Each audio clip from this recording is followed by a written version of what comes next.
It is a great day to be alive, and I am so thankful for God, Jesus Christ, who lives in us. Today's video is titled, I Spy S&P 500 to 667. Before we get started, I'm not a financial advisor. Nothing that I'm sharing is financial advice. I'm simply sharing dreams, visions, and interpretations that I feel God has given me as it relates to crypto. Now, let's get into the video.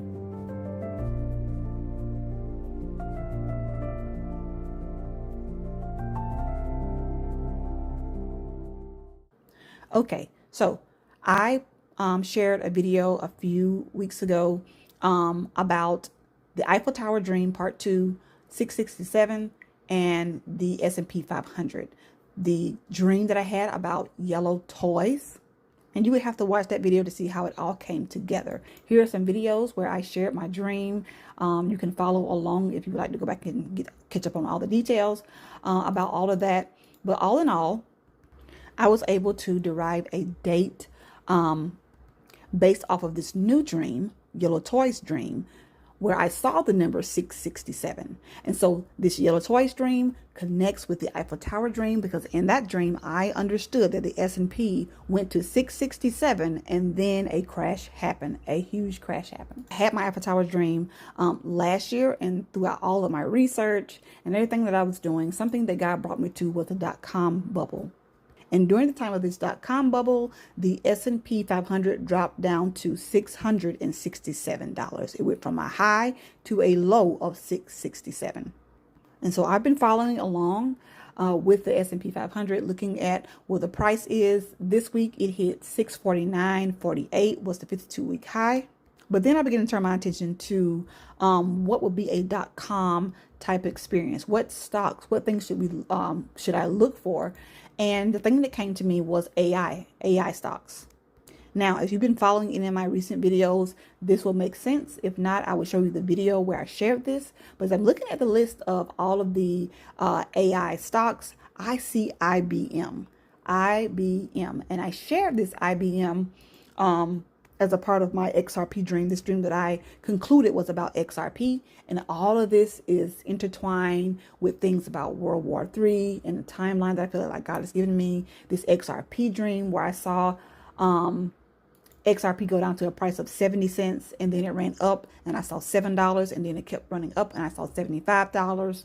But for me to conclude, for XRP to get to 70 cents, which when I had this dream, it was, I think, $3 and something, there has to be some type of crash, which pulls this in with this S&P 500, with this idea of another dot-com experience. But this time again, it's with AI stocks. And as I'm looking at this list and I saw IBM, it confirms the fact that, okay, Lord, I am looking at something that's going to take place where it's going to cause the markets to crash. It's going to take XRP down to 70 cents. And then after that, we're going to see that high rise.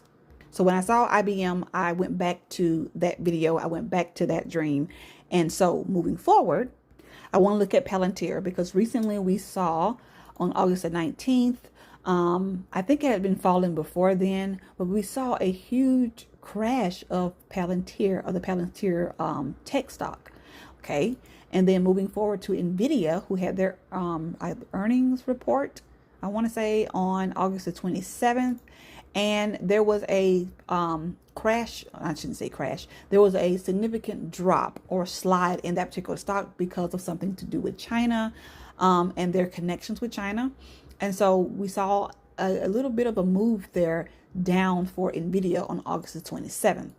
And so, again, these are AI stocks that are we're seeing in the news. Even with Tesla, we know that Tesla has had its good days and bad days. And so in the back of my mind, I am just saying, okay, God, if you're showing me that this derived date of September 15th is going to take place due to a crash of AI stocks once the S&P 500 hits 667. Now, I'm not saying that this crash is going to happen on September 15th, because it's possible that S&P reaches its peak, or that peak of 667 on September the 15th, and then that will be followed by the crash of these AI stocks later. All I know is September 15th is what I feel like God is giving me as far as that derived date. And I know what I saw in the dream as far as the price goes. So all we can do is just wait, continue to pray about these things first and foremost.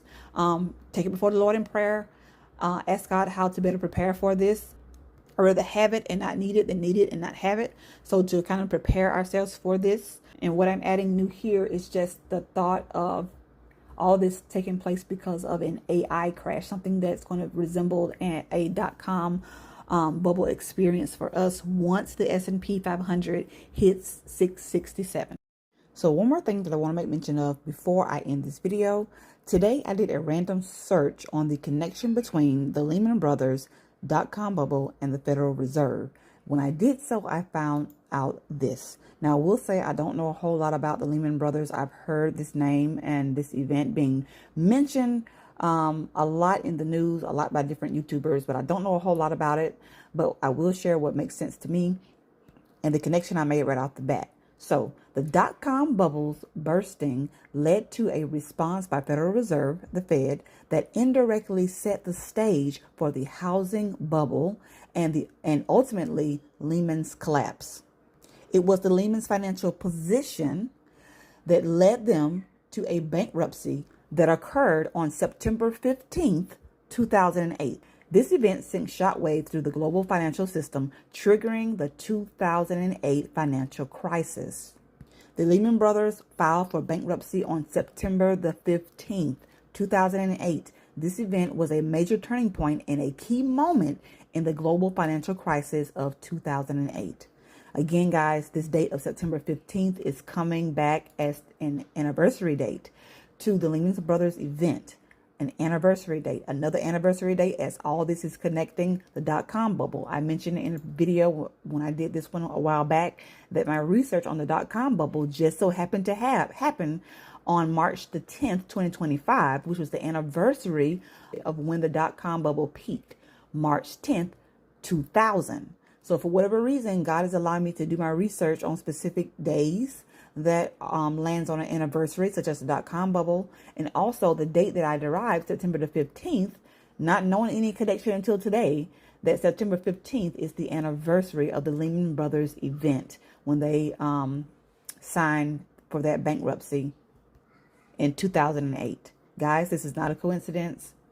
Again, this was a random search. It just came to me. I was actually in the car waiting on my husband to come out today and was just thinking about this video. What else do I need to add? Just praying about it. And that random search came to me. And when I did, and I saw that date of September the 15th, I was totally blown away. Well, that is all that I have for this video. Until the next one, God bless.